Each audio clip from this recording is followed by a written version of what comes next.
ഇരിക്കുന്നവനും ഇരുന്നവനും വരുന്നവനുമായ സർവശക്തിയുള്ള നമ്മുടെ കർത്താവിന്റെ നാമം ഈ സന്ധ്യയിൽ വാഴ്ത്തപ്പെടട്ടെ. കാലാതീതനായി അനാദി മുതൽ പിതാവിനോടൊപ്പം ദൈവമായിരുന്ന, എന്നാൽ കാലത്തികവിങ്കൽ കന്യകയിൽ നിന്ന് പിറന്ന് നമ്മുടെ പാപങ്ങൾക്ക് പ്രായശ്ചിത്തമായി തീർന്ന ക്രിസ്തുയേശുവിന്റെ നാമത്തിൽ ഉള്ള സ്നേഹവന്ദനങ്ങൾ ഏവർക്കും ആദരവോടുകൂടെ ഈ സമയത്ത് അറിയിക്കുന്നു. ഒരുമിച്ച് ഇന്ന് രാത്രിയിലും ദൈവസന്നിധിയിലായിരിക്കുന്നത് ഏറെ ആനന്ദകരമാണ്. നമ്മുടെ ഹൃദയങ്ങൾ ദൈവസന്നിധിയിൽ സന്തോഷിപ്പാനും നമ്മുടെ ആത്മാവ് ദൈവസന്നിധിയിൽ വീണ്ടും ഊർജസ്വലമാകുവാനും ആത്മീയ വർധന വരുന്ന കൂടിവരവാകുവാനും ഒക്കെ ദൈവം സഹായിക്കട്ടെ. നമ്മൾ പഠിച്ചു വരുന്നത് വെളിപ്പാട് പുസ്തകത്തെ സംബന്ധിച്ചാണ്. നാം അറിയുന്നത് പോലെ ഏറെ വ്യാഖ്യാന പിശകുകൾ വരുത്തുന്നതും ആശയക്കുഴപ്പം ഉള്ളതുമായ ഒരു യജ്ഞത്തിലാണ് നമ്മൾ ഏർപ്പെട്ടിരിക്കുന്നത്. ധാരാളം പേർ പല നിലകളിൽ ഇതിനെ വ്യാഖ്യാനിക്കുന്നു.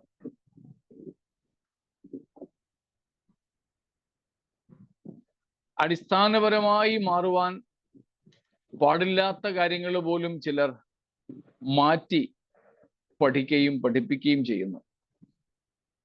ദൈവത്തിന്റെ ആത്മാവ് തന്നെ നമ്മെ നേർനിലത്തിൽ നടത്തട്ടെ, സകല സത്യത്തിലും നമ്മെ വഴി നടത്തുമാറാകട്ടെ എന്ന് ദൈവത്തോട് പ്രാർത്ഥിക്കുകയാണ്. സ്തോത്രം.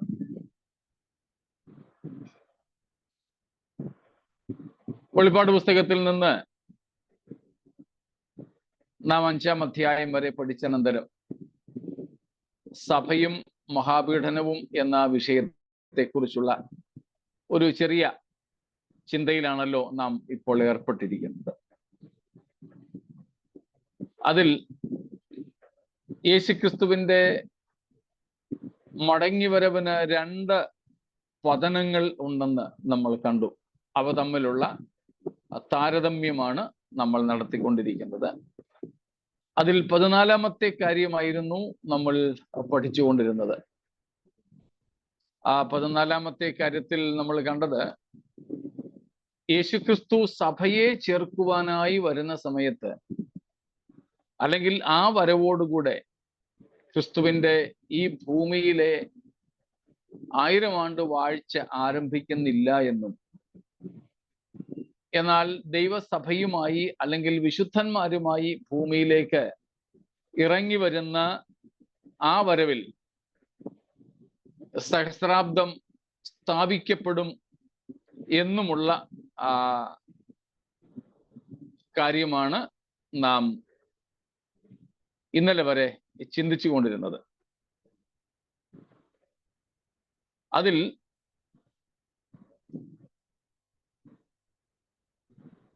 സംശയങ്ങൾ നമുക്ക് പലതും ഉണ്ടായിരുന്നു, ഇപ്പോഴും ഉണ്ട്. സഹസ്രാബ്ദത്തെക്കുറിച്ച് നമ്മൾ ഇതുവരെ പഠിച്ചില്ല. ഇടയ്ക്ക് വന്ന ചോദ്യങ്ങൾക്ക് മാത്രം അല്പം ഉത്തരം തന്ന് നമ്മൾ പോവുകയായിരുന്നു. അതുകൊണ്ട് സഹസ്രാബ്ദ സംബന്ധമായ ചോദ്യങ്ങൾ ഇനിയും ഉണ്ടാകുമെന്ന് എനിക്കറിയാം. ഇന്നും എനിക്ക് 1-ലധികം ചോദ്യങ്ങൾ ലഭിച്ചു. അതായത്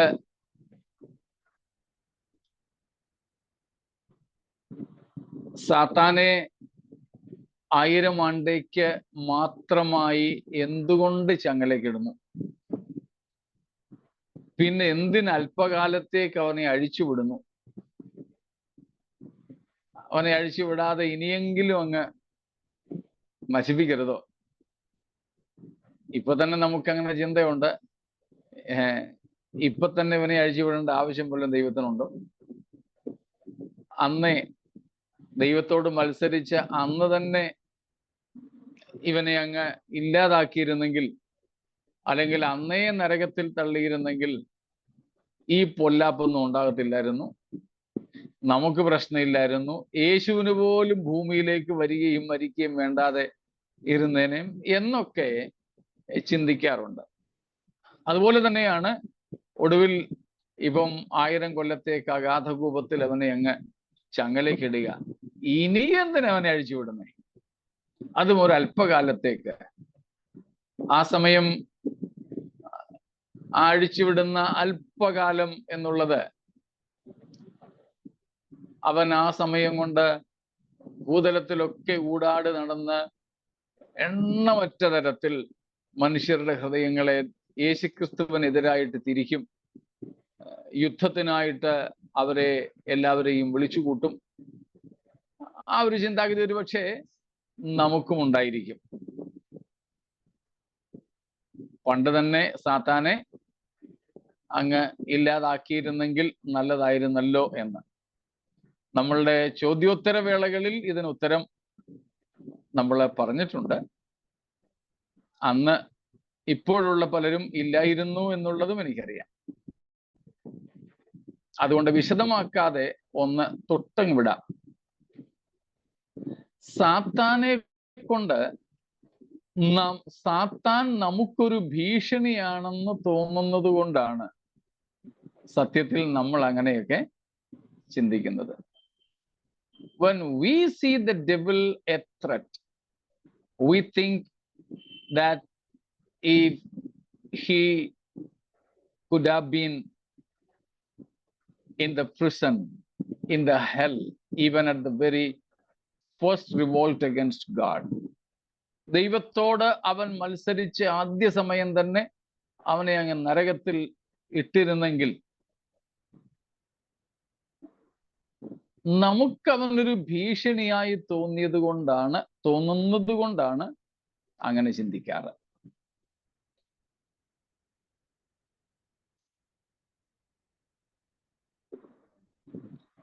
എന്നാൽ നമുക്ക് തോന്നുന്നത് പോലെ ദൈവത്തിന് സാത്താൻ ഒരിക്കലും ഒരു ത്രെട്ടായി, ഒരു ഭീഷണിയായി തോന്നിയിട്ടേയില്ല.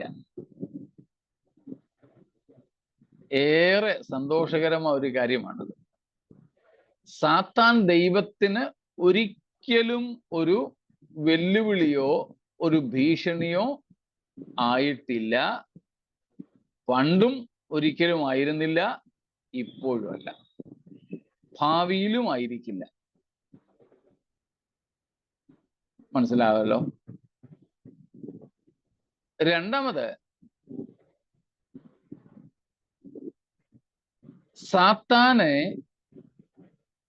ദൈവത്തിന്റെ പ്രവൃത്തികൾ അഴിക്കുവാനായി ദൈവം അനുവാദം കൊടുത്ത് അവധി കൊടുത്ത് വിട്ടിരിക്കുക. ഇവൻ കള്ളനാ, വിടുവായന, എന്തും വിളിച്ചു പറയും.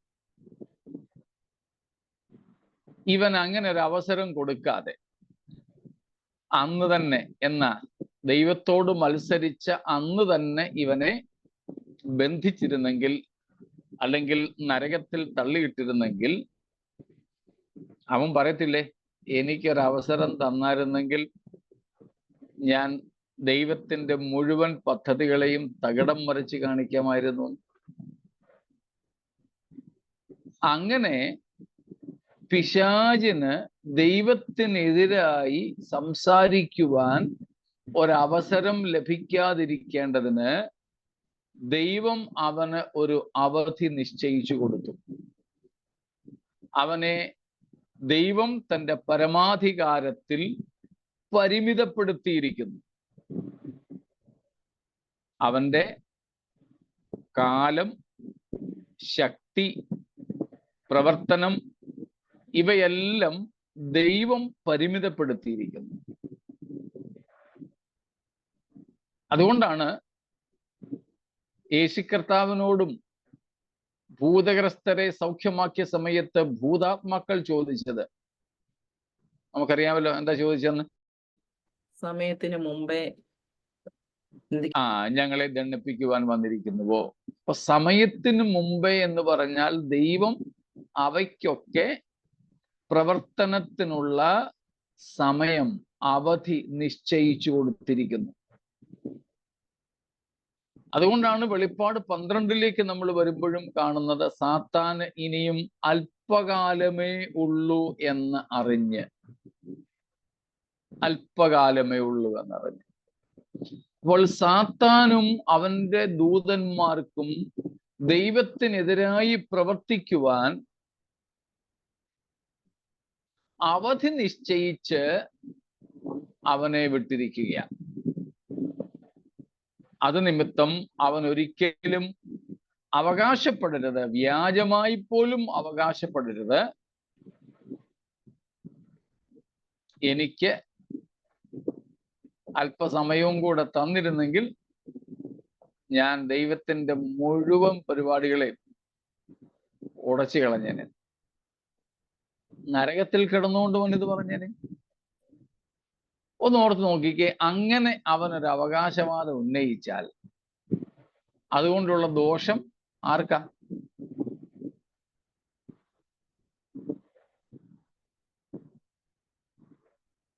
നീതിമാനായ ദൈവത്തിന്.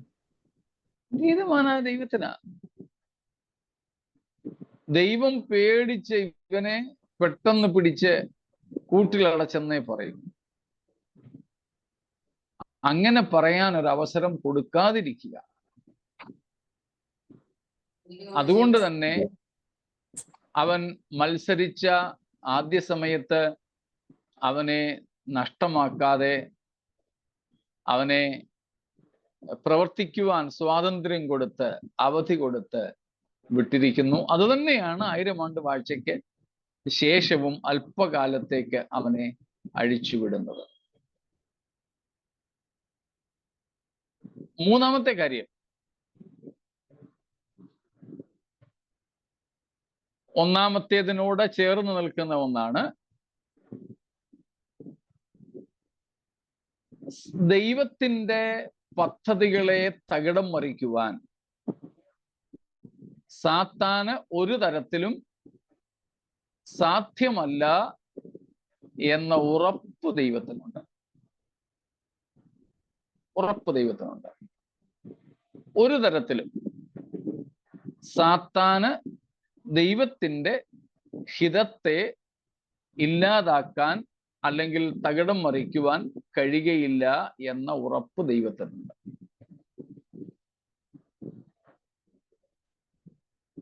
നാലാമത്തെ കാര്യം, ഇത്രയും ദീർഘനാളുകൾ അവനെ പ്രവർത്തിക്കുവാൻ അനുവദിക്കുന്നതിലൂടെ ദൈവത്തിന്റെ നിത്യ പദ്ധതികൾക്ക് എന്തിനെങ്കിലും ഒരല്പമെങ്കിലും കോട്ടം സംഭവിക്കുന്നുണ്ടോ? പരാജയം സംഭവിക്കുന്നുണ്ടോ? ഇല്ല.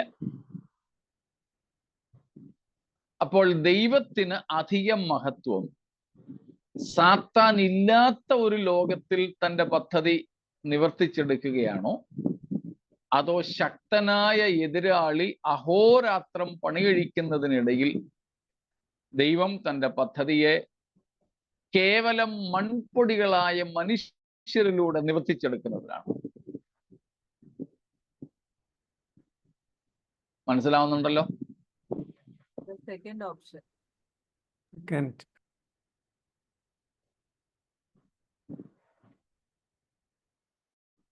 എന്തോ second option. Second option, yes, of course, second option. സ്തോത്രം. അടുത്തത്, സാത്താൻ ഇല്ലാത്തത് കൊണ്ട്, ഇൻഫ്ലുവൻസർ ഇല്ലാത്തത് കൊണ്ട് പാപം ചെയ്യാതെ ഇങ്ങനെ ഒരു പരുവത്തിൽ മനസ്സില്ലാ മനസ്സോടെ ഉള്ളം കൊണ്ട് ദൈവത്തെ നിരസിച്ച് ഉള്ളം കൊണ്ട് കർത്താവിനെ തള്ളി, പക്ഷെ പ്രകടമായ രീതിയിൽ പാപം ചെയ്യാതെ ഇങ്ങനെ പോകുന്ന ഒരു കൂട്ടം മനുഷ്യരെ സ്വർഗത്തിൽ കൊണ്ടുപോയിട്ട് ദൈവത്തിന് എന്താ പ്രയോജനം? സ്തോത്രം. അതായത് സ്വർഗത്തിൽ ദൈവത്തിന് ആരെ മാത്രം മതി? സ്വന്തം ഇഷ്ടത്തോടെ, സ്വന്തം മനസ്സോടെ, പൂർണ്ണ സന്തോഷത്തോടെ ദൈവത്തിന് തങ്ങളെ തന്നെ വിധേയപ്പെടുത്തുന്നവരെ മാത്രം മതി. സ്തോത്രം. മറ്റ് സാധ്യതകൾ ഒന്നും ഇല്ലാത്തത് കൊണ്ട്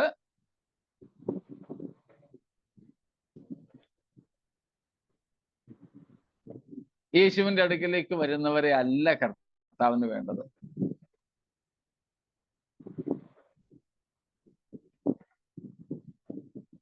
ഇന്നലെ നമ്മുടെ മീറ്റിംഗ് കഴിഞ്ഞിട്ട് ഒരാൾ എന്നെ വിളിച്ചു. ഓഗസ്റ്റ് മാസത്തിലെ ഒരു ഡേറ്റ് അവർക്ക് കൊടുക്കാമോ എന്ന് ചോദിച്ചു. ആ സമയം ഞാൻ ഫ്രീ അല്ലാത്തത് കൊണ്ട് ഞാൻ ആ സമയത്ത് നിങ്ങളുടെ ഈ ഡേറ്റിൽ ഞാൻ അവൈലബിൾ അല്ല, ഞാൻ ലഭ്യനല്ല എന്ന് പറഞ്ഞു. എന്തിനാ ഒന്നും ഞാൻ ചോദിച്ചില്ല. അതൊക്കെ കഴിഞ്ഞിട്ട് ഇങ്ങോട്ട് പറഞ്ഞു, ഒരു വിവാഹം നടത്താൻ വേണ്ടിയിട്ടാണ്. വേറെ ആരുമില്ല, അതുകൊണ്ട് പാസ്റ്ററിനെ ഒന്ന് വിളിക്കാമെന്ന് വിചാരിച്ചതാ. പാസ്റ്റർ ഉണ്ടെങ്കിൽ. ഞാൻ ഏതായാലും അന്നില്ല. അപ്പം ആ വിളിച്ച ആൾ നിഷ്കളങ്കത കൊണ്ടാ പറഞ്ഞില്ലെങ്കിൽ ആ കാര്യം പറയത്തില്ല. വേറെ ആരും ഇല്ലാത്തതുകൊണ്ടാണ് നിങ്ങളെ വിളിച്ചത്. വേറെ ഒരു സാധ്യതയില്ലാത്തത് കൊണ്ട് യേശുവിനെ അനുഗമിക്കുന്നവരെയും കൊണ്ട് സ്വർഗത്തിൽ പോകാൻ ദൈവത്തിന് ഇഷ്ടമില്ല. അതുകൊണ്ട് ഏറ്റവും അവസാന ലാപ്പിൽ പോലും, ഏറ്റവും അവസാന നിമിഷങ്ങളിൽ പോലും മനുഷ്യർക്ക് ക്രിസ്തുവിനെ ഉപേക്ഷിക്കുവാനോ അല്ല സ്വീകരിക്കുവാനോ സ്വമനസ്സാൽ അത് ചെയ്യുവാനുള്ള അവസരം കൊടുക്കുക.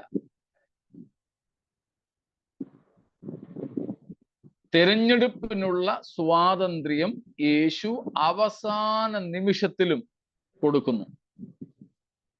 1000 ആണ്ട് വാഴ്ച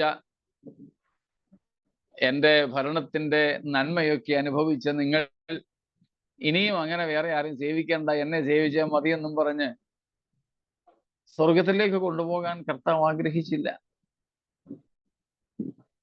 സ്തോത്രം.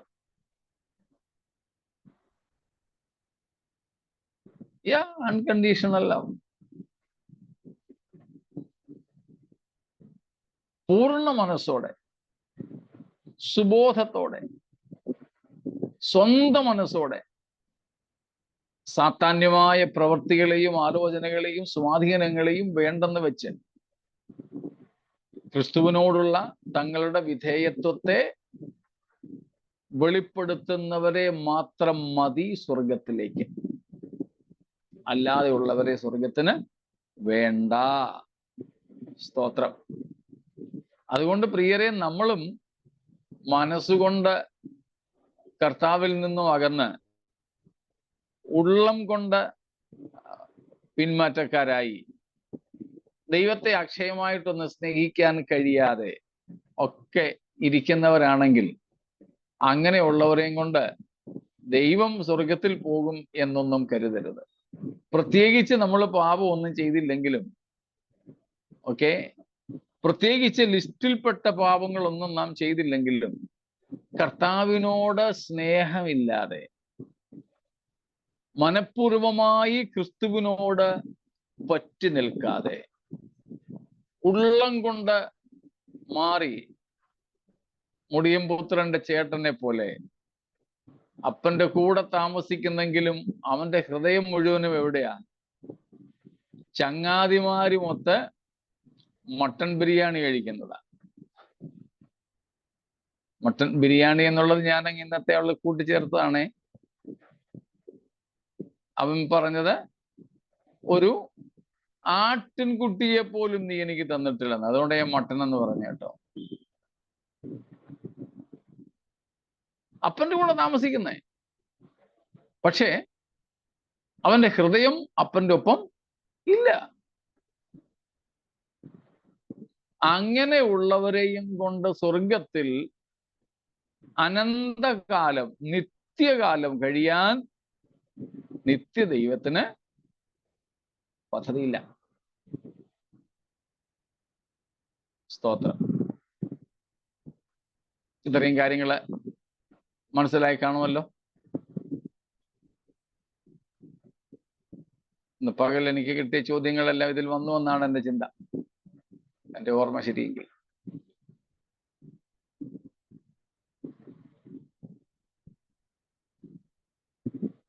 ഇത്രയും കാര്യങ്ങളിൽ എന്തെങ്കിലും സംശയങ്ങളുണ്ടോ?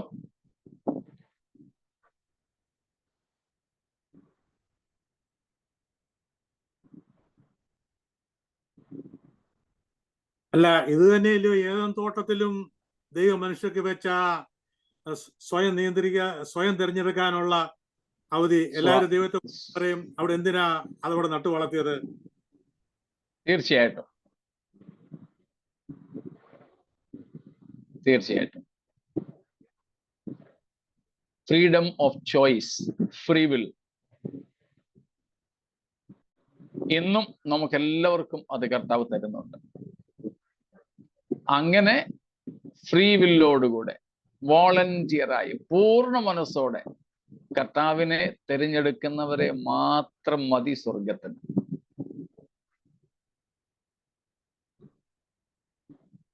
Praise God.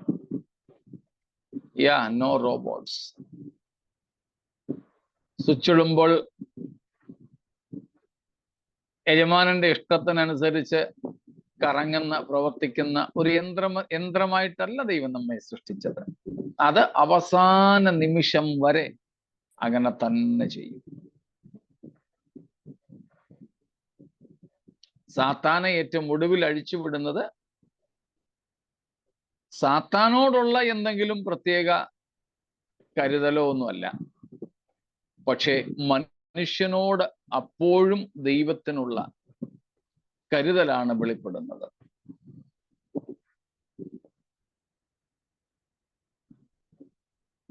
സ്തോത്രം. ഓക്കെ, ഈ വിഷയങ്ങളിൽ ചോദ്യകർത്താവിന്റെ മറുപടി കിട്ടി എന്നറിയിച്ചു. Thank you.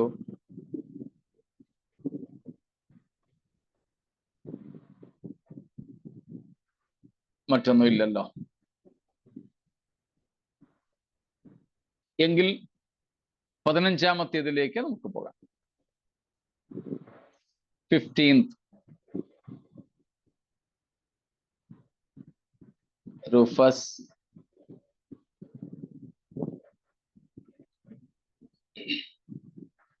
യേശുക്രിസ്തുവിന്റെ വരവിന്റെ ആദ്യ ഭാഗവും രണ്ടാം ഭാഗവും തമ്മിലുള്ള താരതമ്യത്തിൽ 15ാമത്തെ താരതമ്യത്തിലേക്കാണ് നാം പോകുന്നത്. അതാണ്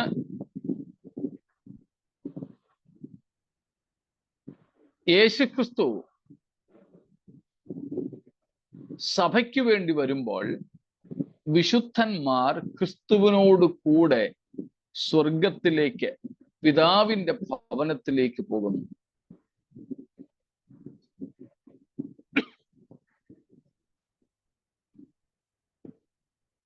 എന്നാൽ രണ്ടാം പതനത്തിൽ saints come to the earth with Christ. വിശുദ്ധന്മാർ ക്രിസ്തുവിനോട് കൂടെ ഭൂമിയിലേക്ക് ഇറങ്ങി വരുന്നു.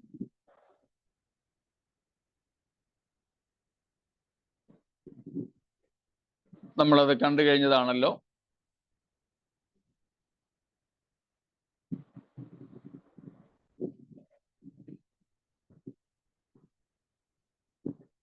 സഭയ്ക്ക് വേണ്ടി യേശു ആകാശമേഘങ്ങളിൽ വരുമ്പോൾ വിശുദ്ധന്മാർ കർത്താവിങ്കലേക്ക് എടുക്കപ്പെടുകയാണ്.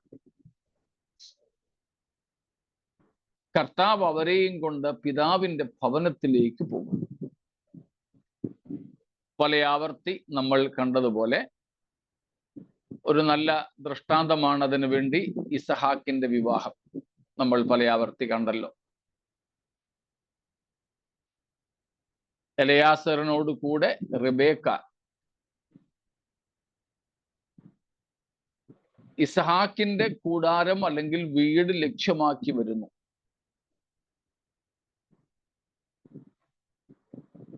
അവരെ എതിരേൽക്കാൻ എന്നതുപോലെ ഇസഹാക്കും മരുഭൂമിയിലേക്ക്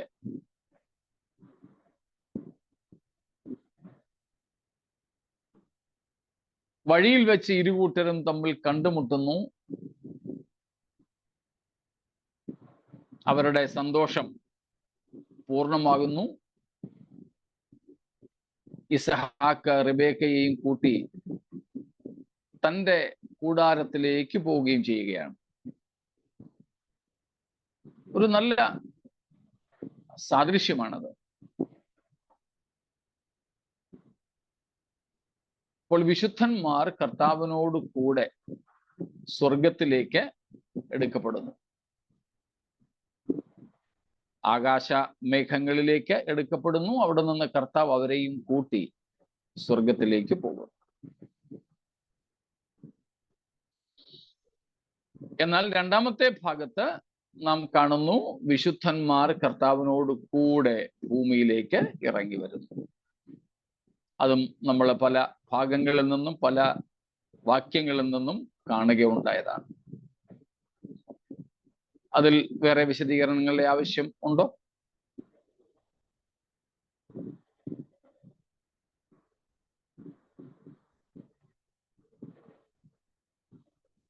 ഇല്ല എങ്കിൽ 16-ാമത്തെ വിഷയത്തിലേക്ക് പോകാം. നിങ്ങൾ ഓൾറെഡി എഴുതി കാണുമായിരിക്കും അത്.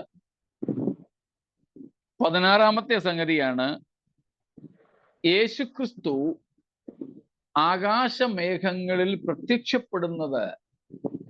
അതാണ് ദൈവസഭയുടെ പ്രത്യാശ. ദൈവസഭയുടെ പ്രത്യാശ യേശുക്രിസ്തുവിന്റെ മേഘപ്രത്യക്ഷതയാണ്. The hope of the church is the manifestation of Christ in the midair. എന്നാൽ യേശുക്രിസ്തുവിന്റെ രണ്ടാം വരവിന്റെ രണ്ടാം ഭാഗമോ 1000 ആണ്ട് വാഴ്ചയോ ഒന്നും ദൈവസഭയുടെ പ്രത്യാശ അല്ല. പിന്നെ ഹോപ്പ് ഓഫ് ദ യൂണിവേഴ്സ്, മുഴു സൃഷ്ടിയുടെയും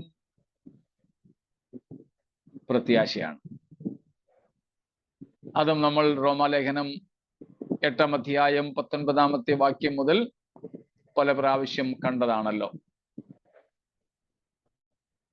യേശുക്രിസ്തു മേഘങ്ങളിൽ പ്രത്യക്ഷനാവുക എന്നത് സഭയുടെ പ്രത്യാശയാണ്.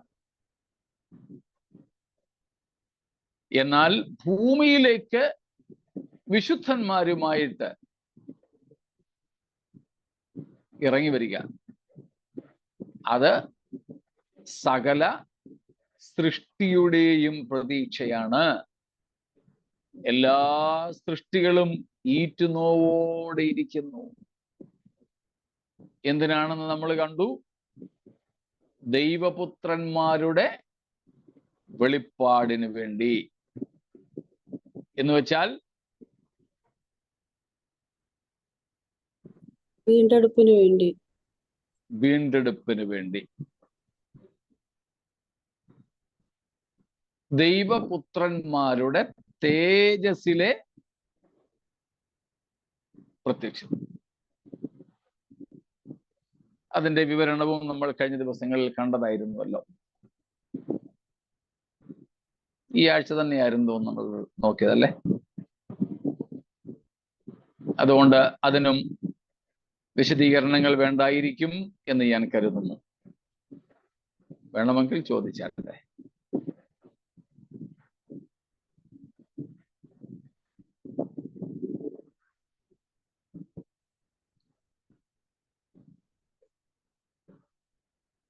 എന്നാൽ ക്രിസ്തു മേഘങ്ങളിൽ വെളിപ്പെടുന്നത് ദൈവസഭയുടെ പ്രത്യാശയാണ്. സഭ അതിനുവേണ്ടിയാണ് നോക്കിയിരിക്കുന്നത്. സ്തോത്രം. വേറെ ഒന്നിലും ദൈവസഭയ്ക്ക് ശ്രദ്ധയില്ല. വേറെ ഒന്നിലും ദൈവസഭ ഇടപെടുന്നില്ല. മറ്റെന്തിലെങ്കിലുമൊക്കെ ഇടപെട്ടാൽ ചിലപ്പോൾ ഇത് നഷ്ടമായി പോകാൻ, മിസ്സായി പോകാൻ ഇടയുണ്ട്. സ്തോത്രം. അതുകൊണ്ടാണ് പൗലോസ് ലീഹ പറഞ്ഞത് 1 കൊരിന്ത്യർ 15:19 വാക്യത്തിൽ. ഒന്ന് വായിച്ചോളൂ. 1 Corinthians chapter 15 verse 19. 1 കൊരിന്ത്യർ 15:19. നാം ഈ ആയുസ്സിൽ മാത്രം ക്രിസ്തുവിൽ പ്രത്യാശ വെച്ചിരിക്കുന്നു എങ്കിൽ സകല മനുഷ്യരിലും അരിഷ്ടന്മാരത്രേ. നാം ഈ ആയുസ്സിൽ മാത്രം ക്രിസ്തുവിൽ പ്രത്യാശ വെച്ചിരിക്കുന്നുവെങ്കിൽ നമ്മെപ്പോലെ അരിഷ്ടന്മാർ വേറെയില്ല. സ്തോത്രം.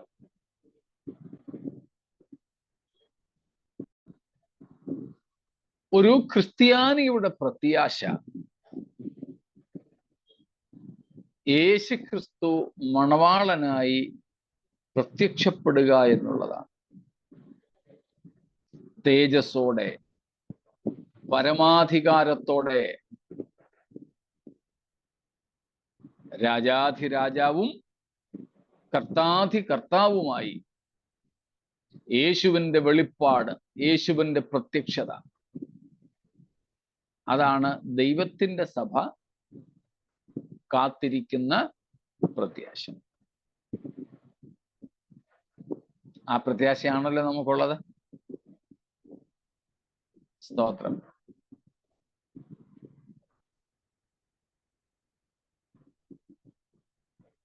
വേറെ ഒന്നുമല്ല. ഞാൻ നിങ്ങളോട് പറഞ്ഞെന്നാ തോന്നുന്നത്, അതോ മറ്റെവിടെയാണോ? കഴിഞ്ഞ ദിവസം ഞാൻ പറഞ്ഞു. കഴിഞ്ഞ ആഴ്ച ഞാനൊരു യോഗത്തിൽ സംബന്ധിച്ച കാര്യം ഇന്നലെയോ മിനിയാന്നോ ഞാൻ പറയുകയുണ്ടായി. ഇന്നലെ തന്നെ ഞാൻ തോന്നുന്നു പറഞ്ഞത്. അവിടെ അധ്യക്ഷൻ തുടങ്ങി മുഖ്യ അതിഥി വരെ പറഞ്ഞത്, ആവേശത്തോടെ പ്രസ്താവിച്ചത്, ആവേശത്തോടെ ജനം ഉൾക്കൊണ്ടത് ഓർക്കുന്നുണ്ടായിരിക്കുമല്ലോ. നമ്മുടെ MP-മാര് പാർലമെന്റിൽ, നമ്മുടെ സ്പീക്കർമാര് പാർലമെന്റിൽ,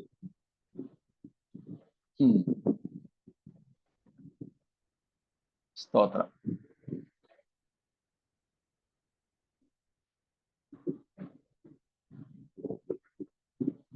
എന്നാൽ ക്രിസ്തുവിൽ നമ്മുടെ പ്രത്യാശ എന്തുവാ?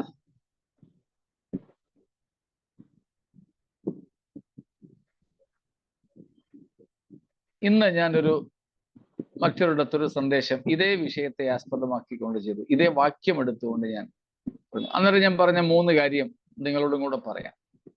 നമുക്കറിയാവുന്ന കാര്യ ക്രിസ്തീയ പ്രത്യാശയുടെ വിഷയം. പൗലോസ് പറയുന്നു, നാം ഈ ആയുസ്സിൽ മാത്രം ക്രിസ്തുവിൽ പ്രത്യാശ വെച്ചിരിക്കുന്നുവെങ്കിൽ സകല മനുഷ്യരിലും അരിഷ്ടന്മാരത്രേ. അവിടെ പറയുന്ന നമ്മുടെ പ്രത്യാശയുടെ 3 വശങ്ങൾ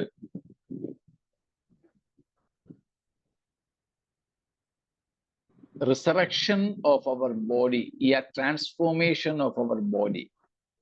നമ്മുടെ ശരീരത്തിന്റെ ഉയർപ്പ് അല്ലെങ്കിൽ തേജസ്കരണം.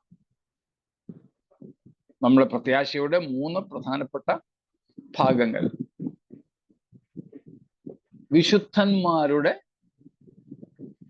ഉയർത്തെഴുന്നേൽപ്പ് അല്ലെങ്കിൽ രൂപാന്തരം. 2, ഒരു പരലോകവാസം. കാരണം നമുക്ക് നിത്യമായി വസിക്കേണ്ടത് എവിടെയല്ല? ഈ ഭൂമിയിലല്ല. സ്തോത്രം. ഈ ഭൂമിയിലല്ല. അപ്പൊ ഒരു പരലോകവാസം. 1, ശരീരത്തിന്റെ വീണ്ടെടുപ്പായ പുത്രത്വം. 2, പാപം നിറഞ്ഞ നമ്മുടെ രക്ഷകന്റെ വരെ പുണ്യാഹ രക്തം വീണ നിരപരാധികൾ കൊല്ലപ്പെട്ട മ്ലേച്ഛത നിറഞ്ഞ ഈ ലോകത്തിൽ നിന്ന് ഇതൊന്നുമില്ലാത്ത ഒരു പരലോകത്തിലേക്ക് ഉള്ളൊരു മാറ്റം.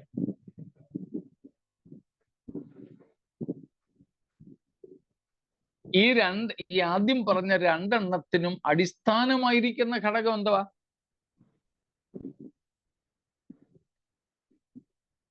പ്ലീസ് നിങ്ങളും കൂടെ പോരെ.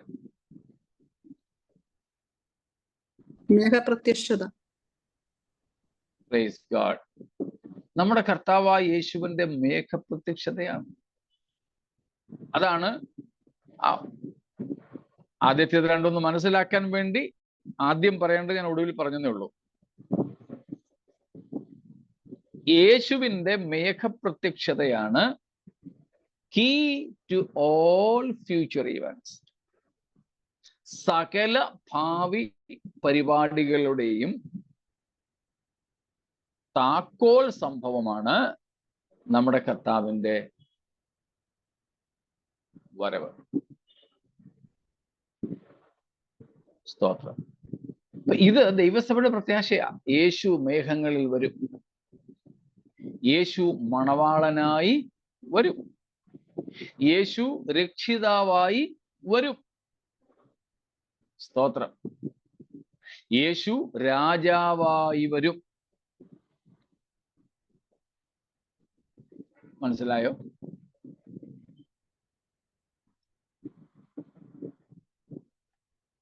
എന്നാൽ ക്രിസ്തുവിന്റെ 2ാം പതനത്തിൽ പ്രത്യാശിക്കുന്നത് മുഴുപ്രപഞ്ചവുമാണ്.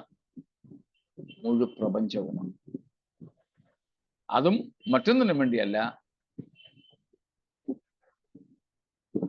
സ്തോത്രം. വിശുദ്ധന്മാരുടെ തേജസ്കരണത്തിലൂടെ സൃഷ്ടികൾക്ക് ലഭിക്കുവാൻ പോകുന്ന സ്വാതന്ത്ര്യം. സ്വാതന്ത്ര്യം. ഈ 2 കാര്യങ്ങൾ 16-ാമത്തെ അല്ലെ? 16-ാമത്തേത് മനസ്സിലായല്ലോ.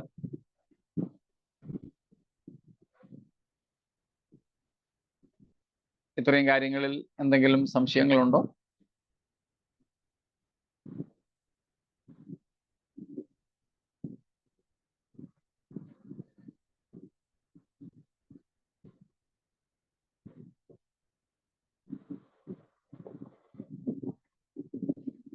ഒന്നുമില്ല എന്ന് ഞാൻ മനസ്സിലാക്കട്ടെ. ഈ 16-ാമത്തേതിലേക്ക് ഒന്നുകൂടെ മടങ്ങി വരുന്നുണ്ട്.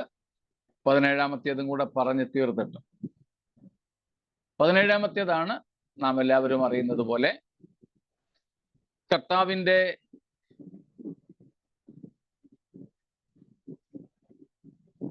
സഭയ്ക്ക് വേണ്ടിയുള്ള വരവിനെ സംബന്ധിച്ച് പഴയ നിയമത്തിൽ പ്രവചനങ്ങൾ ഒന്നുമില്ല.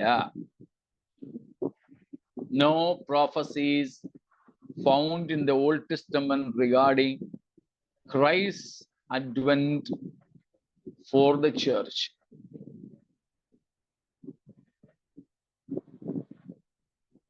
പഴയ നിയമത്തിൽ ഒരു പ്രവചനവുമില്ല. എന്നാൽ രണ്ടാം ഭാഗം യേശുക്രിസ്തുവിന്റെ വിശുദ്ധന്മാരുമൊത്ത ഭൂമിയിലേക്കുള്ള വരവിനെ സംബന്ധിച്ച് പഴയ നിയമ ഉൽപ്പത്തി പുസ്തകം മുതൽക്ക് നമുക്ക് പ്രവചനങ്ങൾ അല്ലെങ്കിൽ വാഗ്ദത്തങ്ങൾ കാണുവാൻ സാധിക്കും. അതും വിശദമാക്കേണ്ടതില്ലല്ലോ.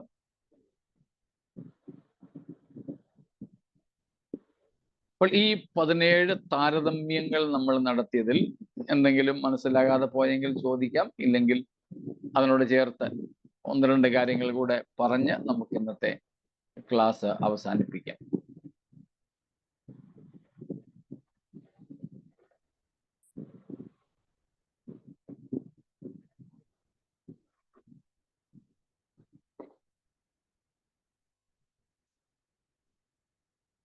സംശയങ്ങളില്ല എന്ന് നിങ്ങളുടെ മൗനത്തിൽ നിന്ന് ഞാൻ മനസ്സിലാക്കുന്നു. ആരെങ്കിലും എനിക്ക് വ്യക്തിപരമായി അയച്ചു തന്ന ചോദ്യങ്ങൾ ഉത്തരം തരാതെ അവശേഷിക്കുന്നു? എൻ്റെ ഓർമ്മയിൽ ഒന്നുമില്ല. എന്നാലും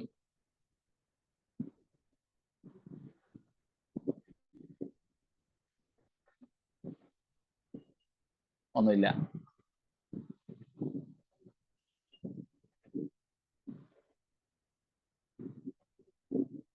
ശരി, ഒന്നുമില്ല എങ്കിൽ പ്രത്യാശയുമായി ബന്ധപ്പെട്ട ആ വിഷയത്തിൽ 1-2 കാര്യങ്ങൾ കൂടെ ഓർപ്പിച്ച് നമുക്ക് അവസാനിപ്പിക്കാം എന്ന് കരുതുന്നു.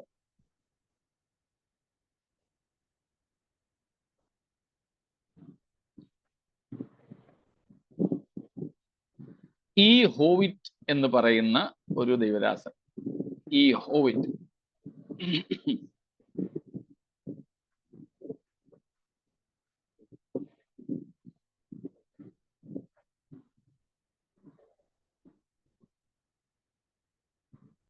Rufus, slide number 32. E. Howitt. F.E. Howitt പറയുന്ന കാര്യമാണ് The Coming and the Kingdom of Christ എന്ന ബുക്കിനകത്ത്. Each and every New Testament writer speaks about the theme. That means the second coming of Christ. If accepted, each and every sign, each and every metaphor, and every book in the New Testament spoke about the same. Spoke about the same. More importance is given for the theme of the second coming of Christ than faith, blood of Christ, and even love.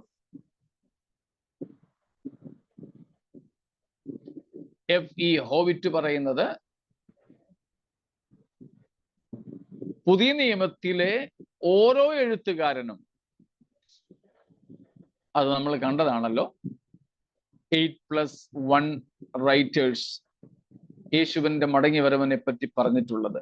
അപ്പോൾ അദ്ദേഹം പറയുന്നത് പുതിയ നിയമത്തിലെ ഓരോ എഴുത്തുകാരനും യേശുവിന്റെ വരവിനെ കുറിച്ച് പറഞ്ഞിട്ടുണ്ട്. ശരിയാ, അത് നമ്മൾ നോക്കിക്കഴിഞ്ഞു. ഇതിൽ പറയുന്നത് if accepted, each and every sign, metaphor, every book in the New Testament spoke about the same. നമുക്ക് അംഗീകരിക്കാൻ മനസ്സുണ്ടെങ്കിൽ അദ്ദേഹം പറയുന്നു പുതിയ നിയമത്തിലെ ഓരോ അടയാളവും, പുതിയ നിയമത്തിലെ ഓരോ സാദൃശ്യവും, പുതിയ നിയമത്തിലെ ഓരോ പുസ്തകവും എന്തിനെ പറ്റിയാണ് പറയുന്നത്?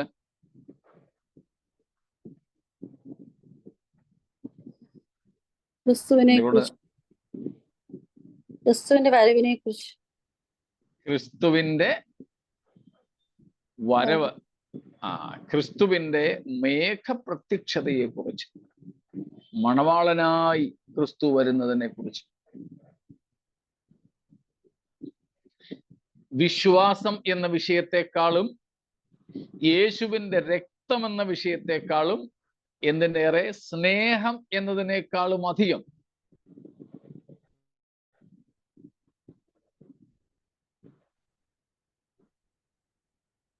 യേശുക്രിസ്തുവിന്റെ മടങ്ങിവരവിനെ കുറിച്ചാണ് പുതിയ നിയമം പറയുന്നത്.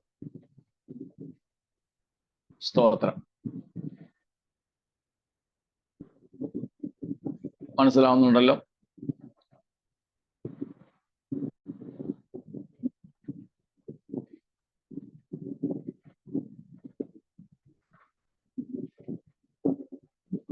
ഇത്രയും മനസ്സിലായല്ലോ?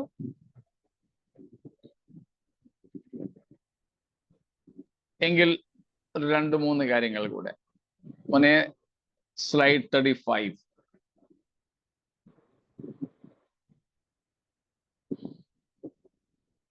ഈ പ്രത്യാശയുമായി ബന്ധപ്പെട്ട ഒരു 3-4 കൂട്ടം കാര്യങ്ങൾ.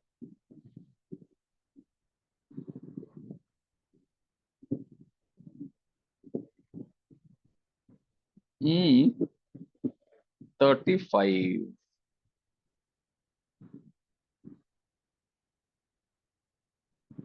അതായത് ഞാൻ ഇടയ്ക്കൊന്നെടുത്ത് പറയുകയാണ്, ഇമ്പോർട്ടൻസ് ഓഫ് ദിസ് ഡോക്ട്രിൻ എന്ന വിഷയത്തിൽ നിന്ന് ചില പോയിന്റ്സ് ഞാൻ എടുത്തു പറയുക. ഇമ്പോർട്ടൻസ്, യേശുക്രിസ്തുവിന്റെ മടങ്ങിവരവിന്റെ ഉപദേശം എത്ര പ്രാധാന്യമുള്ളതാണ്, അതാണ് ഇവിടുത്തെ വിഷയം. പക്ഷെ അത് മുഴുവനും കൂടെ ഞാൻ പറയുന്നില്ല. അതിൽ നിന്നൊരു 3-4 കൂട്ടം കാര്യങ്ങൾ മാത്രം.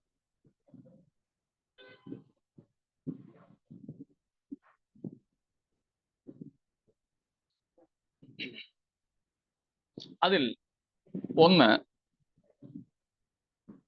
the coming, the hope of the coming of the Lord for the church is the very comfort of the saints. യേശുക്രിസ്തുവിന്റെ മേഘപ്രത്യക്ഷതയുടെ ഉപദേശം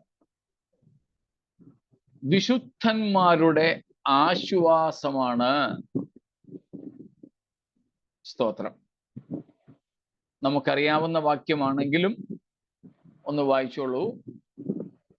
1 തെസ്സലോനിക്കർ 4:16-17. 1 Thessalonians 4:16 and 17. കർത്താവ് താൻ ഗംഭീരനാദത്തോടും പ്രധാന ദൂതന്റെ ശബ്ദത്തോടും ദൈവത്തിന്റെ കാഹളത്തോടും കൂടെ സ്വർഗത്തിൽ നിന്ന് ഇറങ്ങി വരികയും ക്രിസ്തുവിൽ മരിച്ചവർ മുമ്പേ ഉയർത്തെഴുന്നേൽക്കുകയും ചെയ്യും. പിന്നെ ജീവനോടെ ശേഷിക്കുന്ന നാം അവരോട് ഒരുമിച്ച് ആകാശത്തിൽ കർത്താവിനെ എതിരേൽപ്പാൻ മേഘങ്ങളിൽ എടുക്കപ്പെടും. ഇങ്ങനെ നാം എപ്പോഴും കർത്താവിനോട് കൂടെ ഇരിക്കും. ഈ വചനങ്ങളെ കൊണ്ട് അന്യോന്യം ആശ്വസിപ്പിച്ചുകൊള്ളും. ഈ വചനങ്ങളെ കൊണ്ട് അന്യോന്യം ആശ്വസിപ്പിച്ചുകൊള്ളുക. What is the comfort of the saints? It is the very hope of the coming of the Lord in the mid-air. ഈ വാക്യങ്ങളിൽ പൗലോസ് പറയുന്നത് പോലെ, സ്തോത്രം, ഇതാണ് വിശുദ്ധന്മാരുടെ ആശ്വാസം. എന്തേ? ഇങ്ങനെ നാം എല്ലായ്പ്പോഴും എപ്പോഴും എന്നേക്കും കർത്താവിനോട് കൂടെ ആയിരിക്കും. സ്തോത്രം.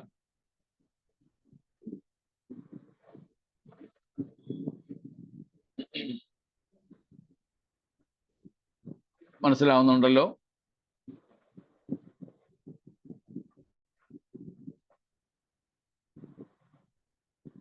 നമ്മുടെ ആശ്വാസം കഷ്ടത നിറഞ്ഞ ഈ ലോകത്തിൽ ദുഃഖവും രോഗവും മരണം മൂലമുള്ള പ്രിയപ്പെട്ടവരുടെ വേർപാടും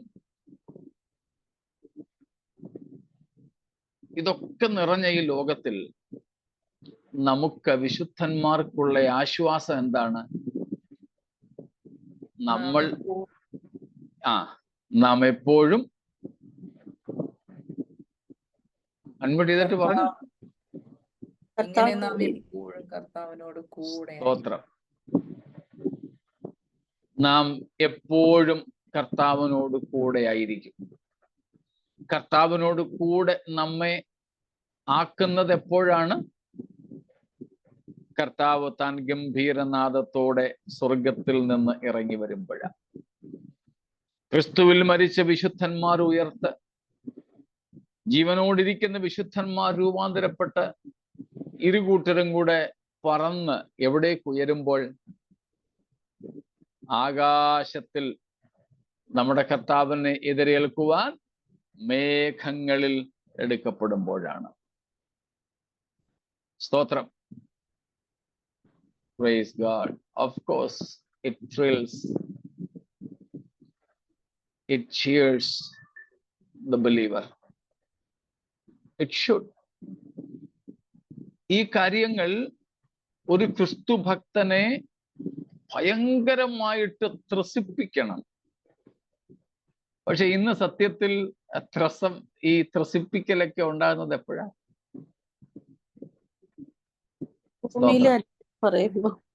ഭൂമിയിലെ കാര്യങ്ങൾ പറയുമ്പോഴാണ്.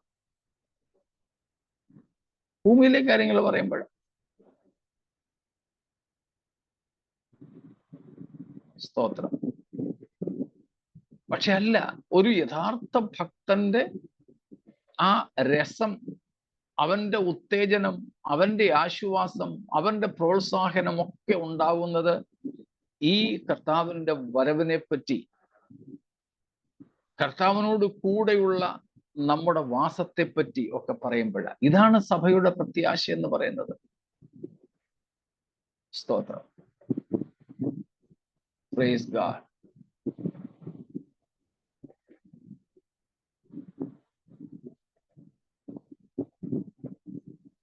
ഈ പ്രത്യാശ ഭക്തനെ സംബന്ധിച്ചാണ്. സ്തോത്രം.